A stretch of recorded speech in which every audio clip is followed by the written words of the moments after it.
বন্ধুরা, ১ বছর মটরশুঁটি সংরক্ষণ পদ্ধতি আজ আমি তোমাদের সঙ্গে শেয়ার করব। কারণ এই শীতের সময় প্রচুর পরিমাণে মটরশুঁটি পাওয়া যায়। আর অফ সিজনে তো পাওয়া যায় না। কিন্তু যে ফ্রোজেন মটরশুঁটি থাকে সেগুলো অনেক চড়া দামে বিক্রি হয় বাজারে। তো যাই হোক, আমরা কিন্তু এই যখন মটরশুঁটি সস্তা হয়ে যাবে, এখন তো দাম অনেকটাই কমে গেছে। তো এখন তোমরা এই কাজটা করে নিতে পারো। কারণ অল্প খরচে যদি আমরা এই কাজটা করে নিতে পারি, তাহলে বেশি দামে কিনতে যাব কেন, তাই না? তো সর্বপ্রথমে যেটা বলব সেটা হচ্ছে, যতগুলো তোমরা করতে চাইবে ততগুলো মটরশুঁটি নিয়ে নিতে হবে। আর নেওয়ার পরে এভাবে ছাড়িয়ে নিতে হবে। তো এই দেখো, আমি ছাড়িয়ে নিয়েছি। এগুলোকে আমি ফ্রোজেন করব। তো তার জন্য যেটা করতে হবে, মানে বেশি কিছু মানে করার প্রয়োজন নেই, তোমরা স্কিপ না করে দেখতে থাকো।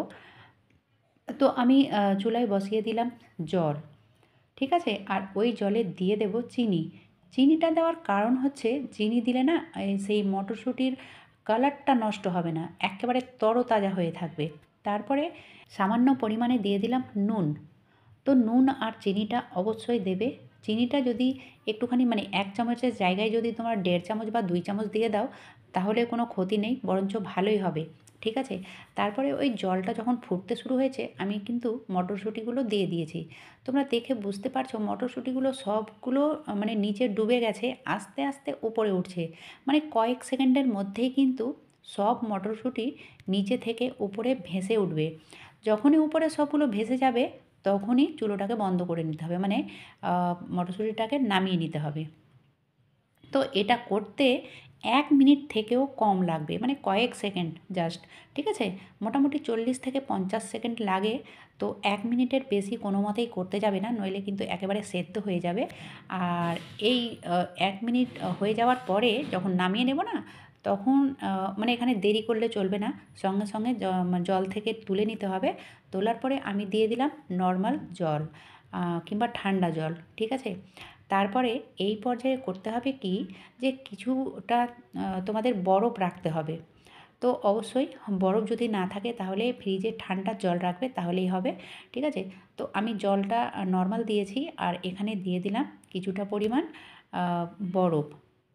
তো এই বরফ জলটা দেওয়ার কারণ হচ্ছে, এটা বেশিক্ষণ গরম থাকবে না। কারণ যত বেশি টাইম গরম থাকবে, ততক্ষণ কিন্তু সেদ্ধ হতে থাকে। সেই জন্য এটা সঙ্গে সঙ্গে ঠান্ডা করার পদ্ধতি। তারপরে সেই বরফটা গলে যাওয়ার অপেক্ষা করব। মানে পুরোপুরি যখন এটা ঠান্ডা হয়ে যাবে, তখন এই জলটা ফেলে দেব। তো জলটা আমি ফেলে দিয়েছি। এবারে যেটা করতে হবে, এই স্টেপগুলো কিন্তু অবশ্যই ফলো করতে হবে। নইলে কিন্তু নষ্ট হয়ে যাওয়ার সম্ভাবনা থাকে। আর আমি যেভাবে করছি এইভাবে যদি করো, কারণ আমি নিজেও রেখে দেখেছি, সারা বছর মানে পুরো ১ বছর ধরে এতটুকুও কালার নষ্ট হবে না, এইভাবে যদি করো। তো কিচেন টাওয়াল কিংবা সুতির কাপড়ে একটা এভাবে পেতে, আর ওতে দিয়ে দেবে। আর এভাবে ছড়িয়ে এটাকে মুছে নিতে হবে, শুকনো করে নিতে হবে।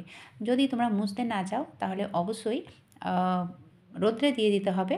তো এইভাবে মুছে নেওয়ার পরে যদি রৌদ্রে দাও, তাহলে বেশি ভালো হয়। কারণ বেশি টাইম যদি রৌদ্রে রাখো, তাহলে কালারটা ফেক হতে পারে। সেই জন্য অবশ্যই এটাকে মুছে নিতে হবে, সুতির কাপড় দিয়ে হোক, কিংবা টিস্যু দিয়ে হোক, কিংবা কিচেন টাওয়াল দিয়ে হোক। তো এই দেখো, আমি মুছে নিয়েছি, তবুও ১৫ মিনিটের জন্য, মানে ১৫ থেকে ২০ মিনিট আমি রৌদ্রে দিয়েছিলাম। তো একেবারে ঝরঝরে হয়ে গেছে। তোমরা দেখে হয়তো বুঝতে পারছো। এবারে কি করব, যে কোনো কাঁচের জারে হোক, কিংবা আরও আমি দুটো পদ্ধতি দেখাচ্ছি তোমাদের। তো এইভাবে কাঁচের জারে রাখার কারণ হচ্ছে, কারণ অনেক দিন পর্যন্ত যদি রাখতে চাও, তো অবশ্যই কাঁচের জারে রাখা ভালো হয়। আর তোমরা এইভাবে ছোট ছোট জিপলক ব্যাগেও রাখতে পারো। তবে হ্যাঁ, একটা কথা মাথায় রাখবে, একসঙ্গে গাদাগাদি করে এক জায়গায় রাখবে না। যদি পারো, তাহলে ছোট ছোট কৌটোর মধ্যে, কিংবা ছোট ছোট এই জিপলক ব্যাগের মধ্যে রাখতে পারো। তো ছোট ছোট জিপলক ব্যাগের মধ্যে রাখলেও সেটাও রাখার পদ্ধতি রয়েছে। কারণ এখানেও কিন্তু ভর্তি করে রাখলে হবে না, অর্ধেক রাখবে, আর অর্ধেকটা খালি রাখবে। কেন খালি রাখবে? এই যে এইভাবে এটাকে এরকম করে নিতে হবে, তাহলে কিন্তু ভালো থাকবে। মানে গাদাগাদি করে রাখলে সেটা নষ্ট হয়ে যাওয়ার সম্ভাবনা থাকে। তো এইভাবে যদি তোমরা ফ্রোজেন করো, তাহলে কিন্তু ১ বছর কেন, ২ বছর থাকলেও নষ্ট হবে না। ঠিক আছে? তো এটা রাখতে হবে নর্মাল ফ্রিজে নয়, এটা কিন্তু ফ্রিজারের মধ্যে রাখতে হবে। তো অবশ্যই তোমরা ফ্রিজারের মধ্যে রেখে সারাটা বছর মজা নিতে পারো।